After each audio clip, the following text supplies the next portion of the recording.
Welcome everyone. It's a great honor to be here at C4 Kyiv. My name is Sami Vanhatalo and I'll be talking about content pipelines. They're not tied to any single engine or any single tool chain, but more like just generic things. And I'll just briefly spend a few slides, first of all, telling you who I am and what I have done in the past. So, and briefly, I'm nowadays working at a new startup called Combo Breaker. It was established in about a bit over a year ago, founded by several industry veterans. I think we counted that together we have over 100 years of game development experience within the 5 main founders. And we're working on a game called Sociable Soccer with a legendary British designer, John Hare, who's done games since something like 84 or so. So John is based in mostly in London, but every second week in Helsinki, where we are based.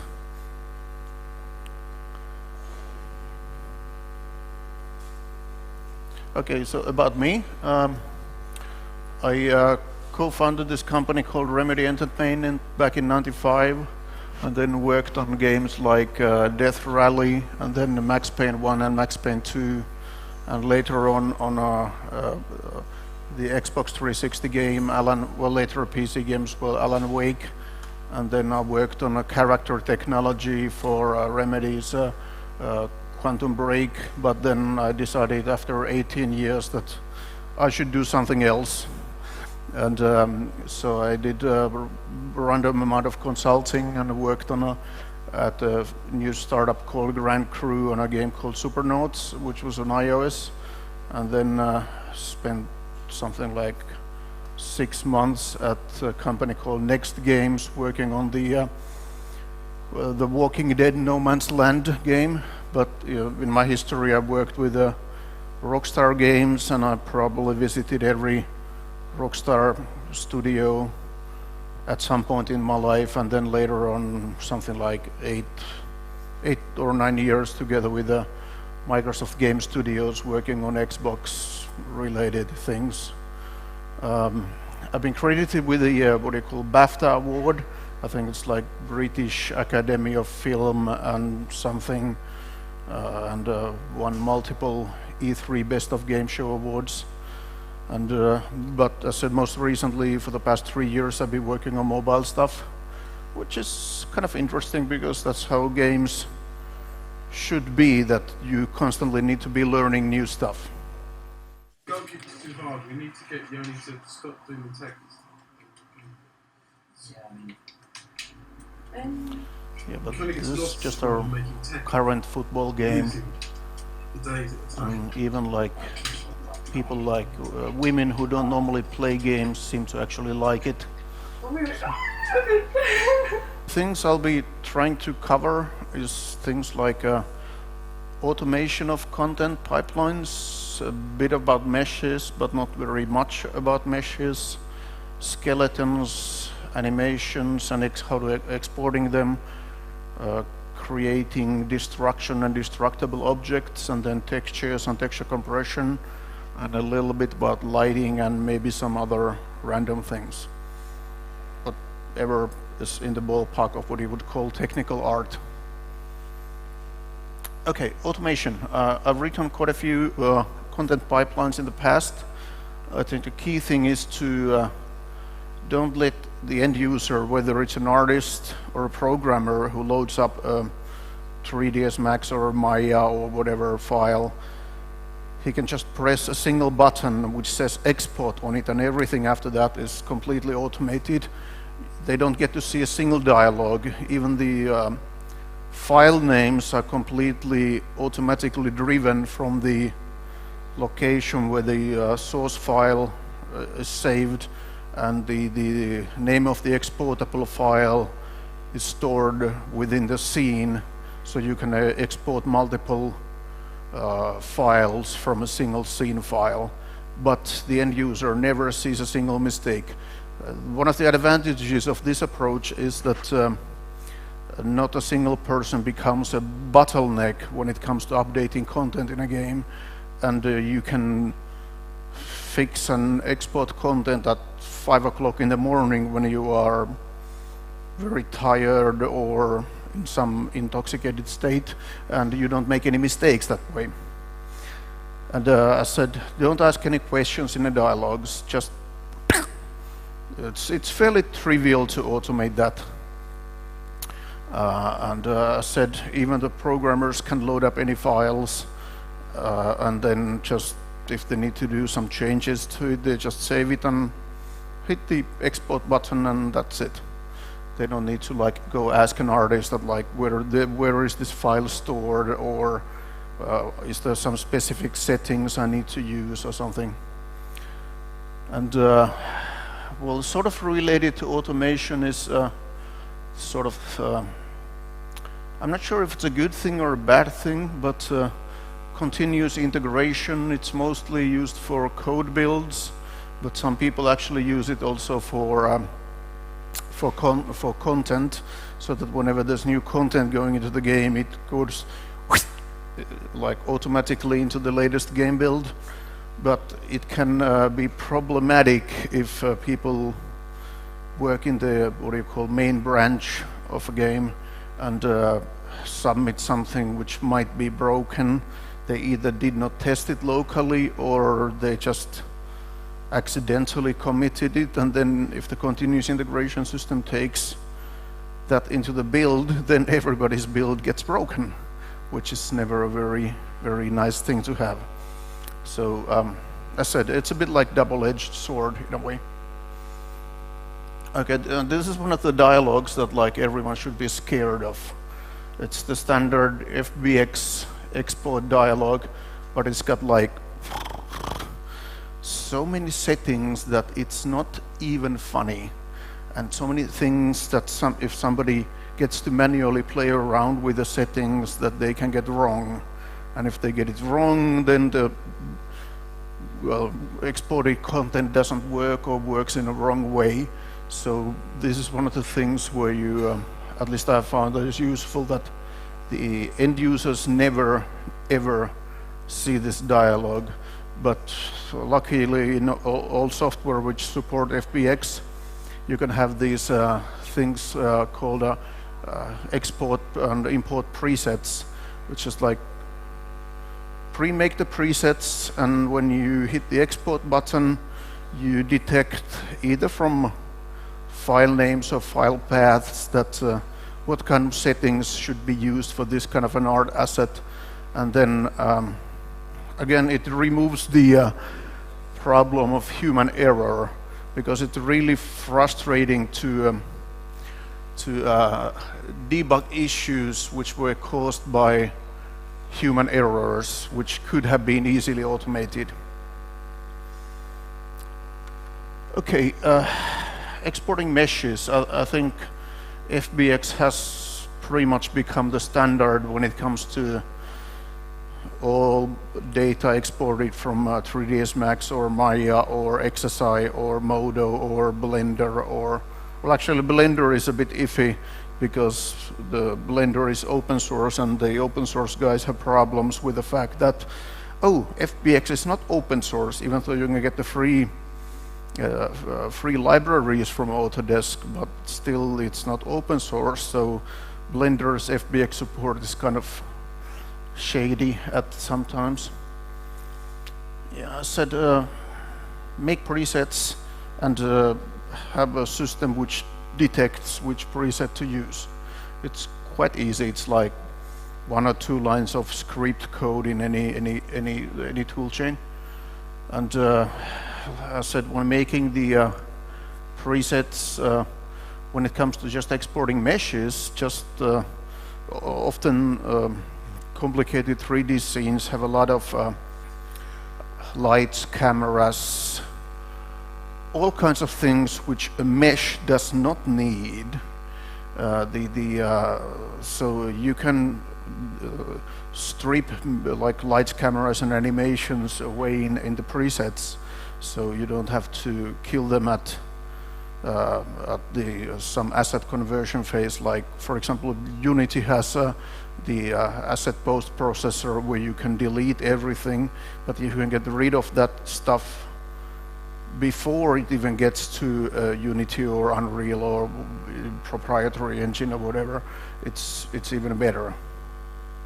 Like, as an example, my current homebrew engine does the export in 2 lines of script, but there's like several hundred lines of code just for myself and a few friends who are using it to give warnings and errors and things, so that like people are actually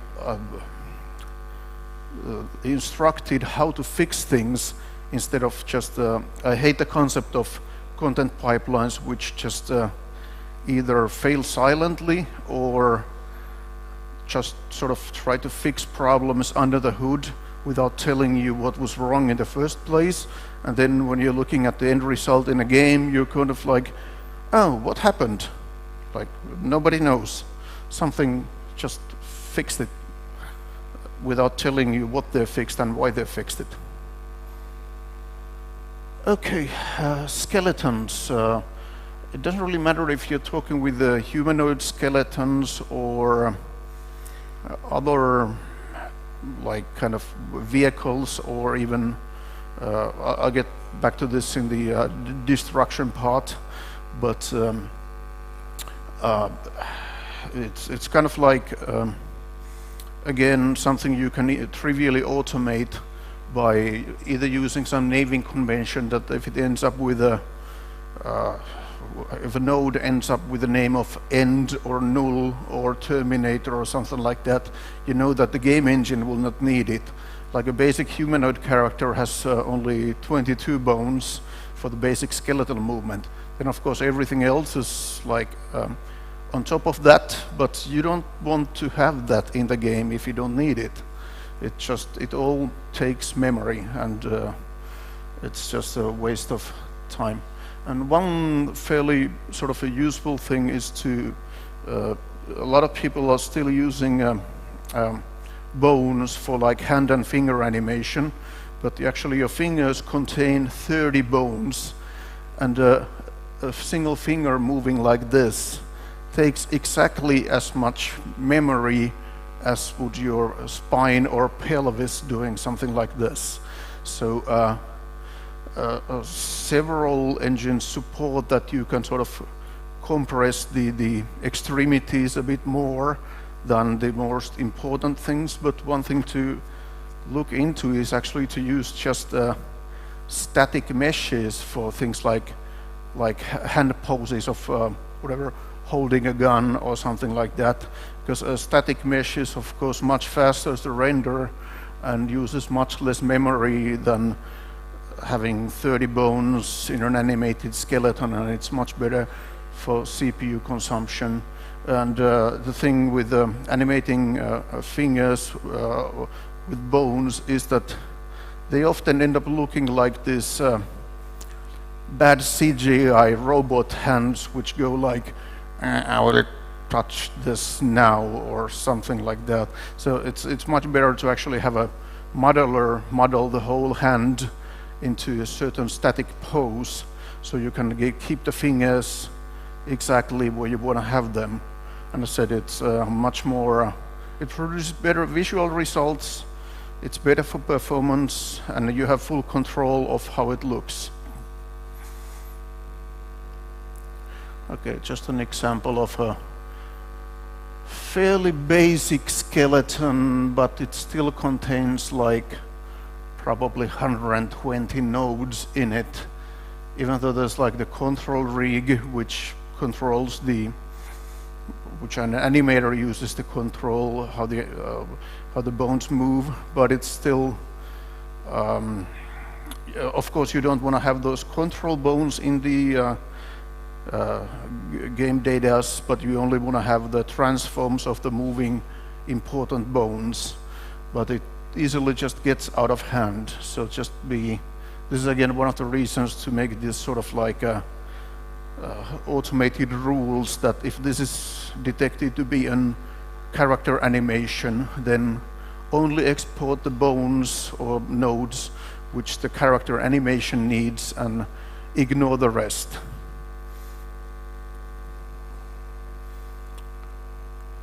Yeah, and then this is kind of FBX related, but FBX actually doesn't have an option to remove the mesh geometry in it.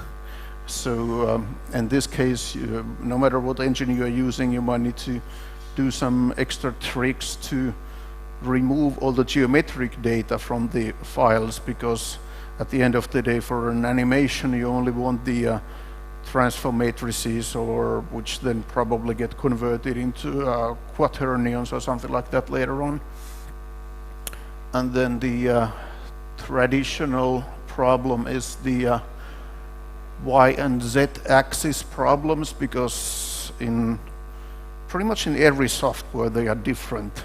Some of them are left-handed coordinate systems, some of them are right-handed coordinate systems, and some of them are like Z backwards and Z forwards or something.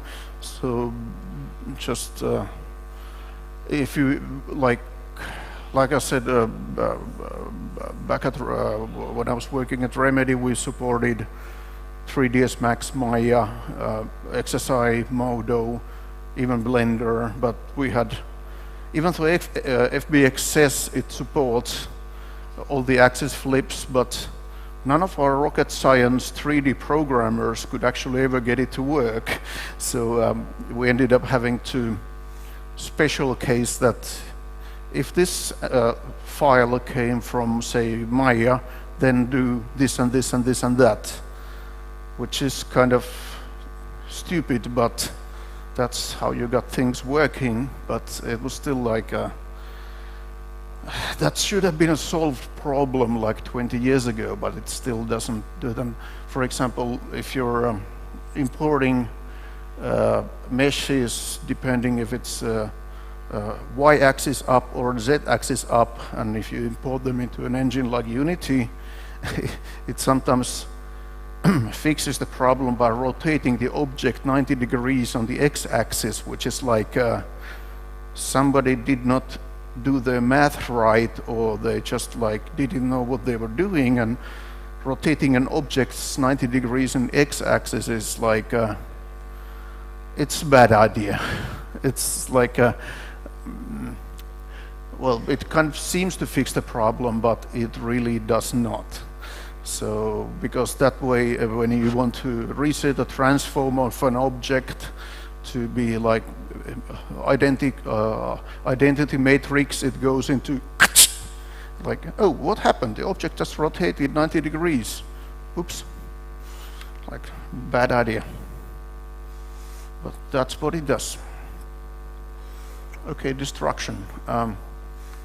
Especially if you're working on something where things are supposed to blow up, talk to the experts. Like we had a guy called from Bulgaria, a guy called Hristo Velev. Some of you might know him, but he's been working in the VFX industry for quite a long time. But we had him over for a long weekend to just talk how they blow things up in the film industry. And it was extremely, extremely useful. So just like talk to the guys who are good at it, because relying completely on real-time physics, I mean, everyone should know that all the real-time physics engines like Havok and Physics and Bullet, they are just like they are filled with magic numbers, and you never really know what you're gonna get depending on the frame rate or some like magic numbers that you feed into the system. So, but like pre-baking some of that data beforehand, what they I think what they use in the film industry is called primaries.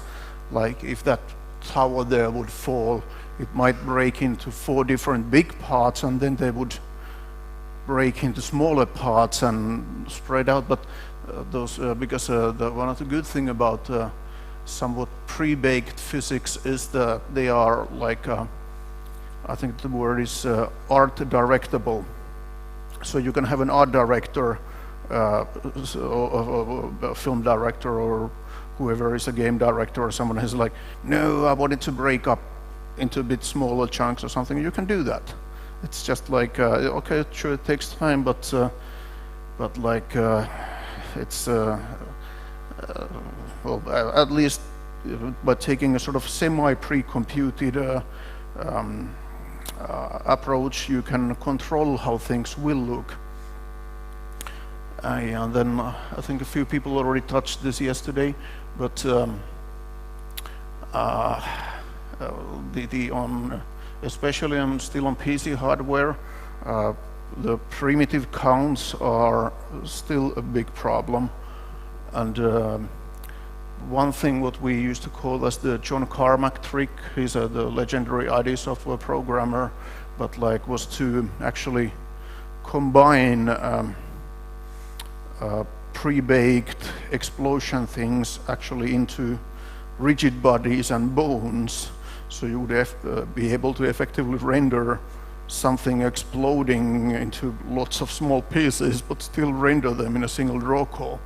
So like you sort of, it's a bit like, at least I ended up building this like automated skinning system that an artist could just decide that, yeah, this top of the table belongs to this bone and this top of the table belongs to this bone, and as long as there were rigid bodies, there was no need to do any manual skinning, but just like once a thing explodes, then you get to do like release the physics kind of thing, and then things will just still render in a single draw call.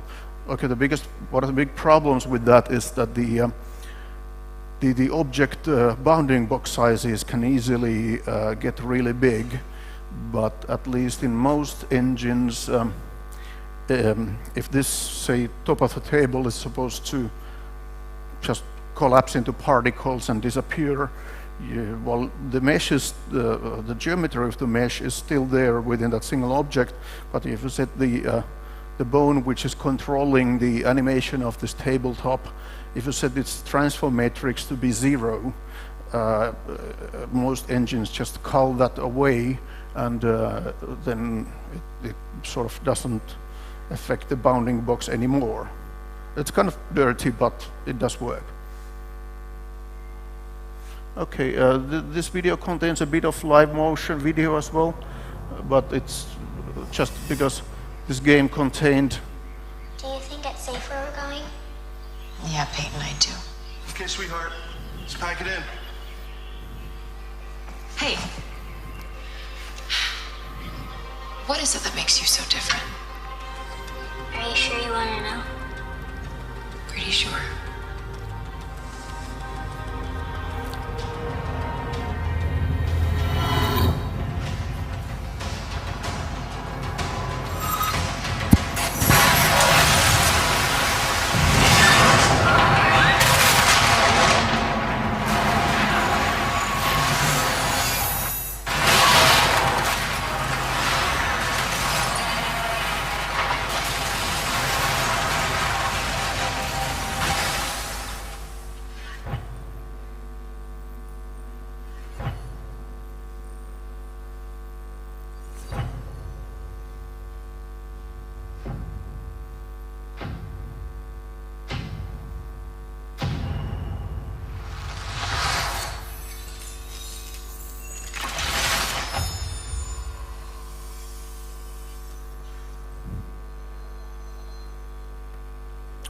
Thank you.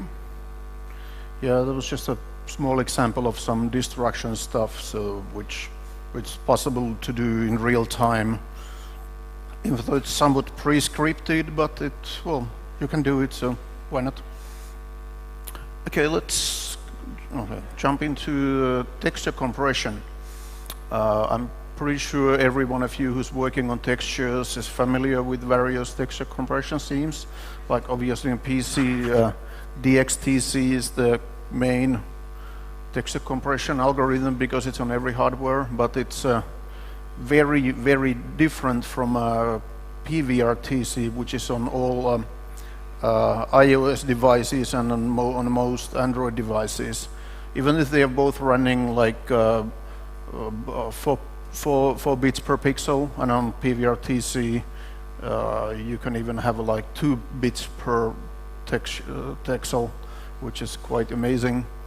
But it's you sort of need to understand how the algorithms work so that you can do optimal work on it, and there's a lot of white papers around it, and one of the fun tricks is that the you can actually like work on the textures inside Photoshop so that they will actually look much worse in Photoshop than the original ones.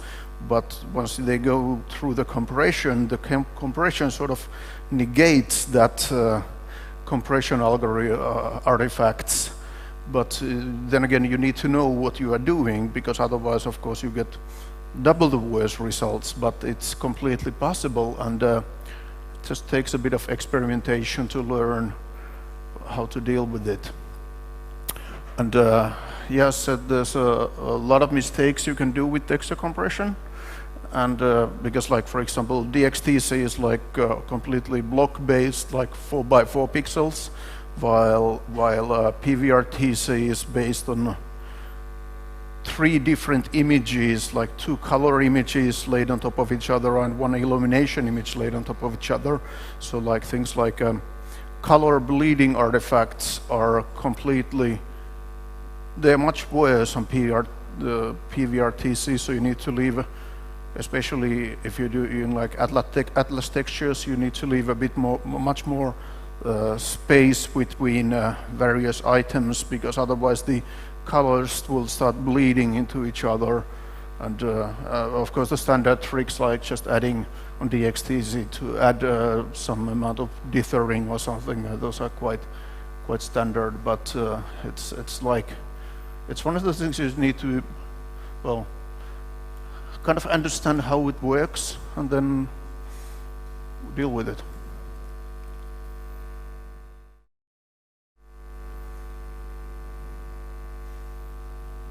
Oops. Yeah.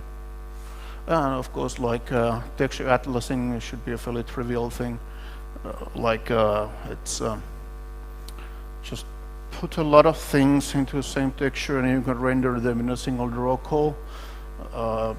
It might use a bit more memory, but it's much better for performance, and at least on most hardware these days, actually you have plenty of memory, even on the mobile devices, but performance is always a problem.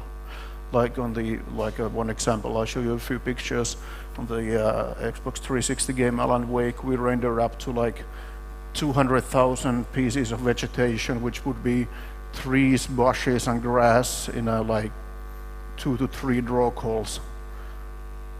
So this is one example of like actually only the geometry in the frontmost is actual geometry. All of the rest of them are billboards, but they get, I'll get to the lighting part in a moment, they get lit exactly the same. It's kind of interesting. And when you're dealing with, in this case, things like vegetation or anything with alpha channels in them, do look into manually making the Mipmaps. It sounds, again, a bit silly, but you can get much better results. So you can do things like, for example, quantize the alpha channels into 4 bits in Photoshop with various Photoshop tools, or even much less bits, and then they compress much better with much less artifacts in them. So this is just an example of some of the 3 billboards we had. So this is just like, those were manually made in Photoshop. So so that you have full control over the sharpness and over the how they look visually. And where the key thing is the alpha channel, because the alpha channel is the one where you start noticing the artifacts much easier. So like because as I said, you can posterize them beforehand.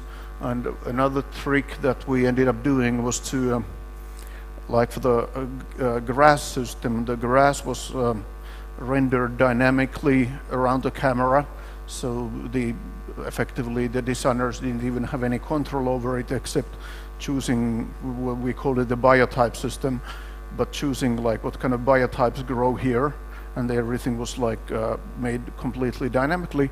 But we didn't have any LOD or fading algorithms in it, but we manually faded the Mipmaps into black in the last final Mipmaps. So there was no popping involved, but they would just nicely dissolve into proper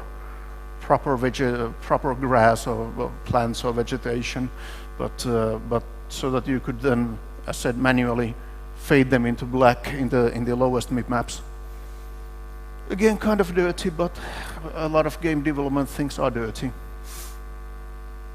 Yeah, and one thing we also did was how to light the billboards, so you cannot see any difference between the geometric trees and the billboard trees, because we used like a thing called precomputed radius transfer.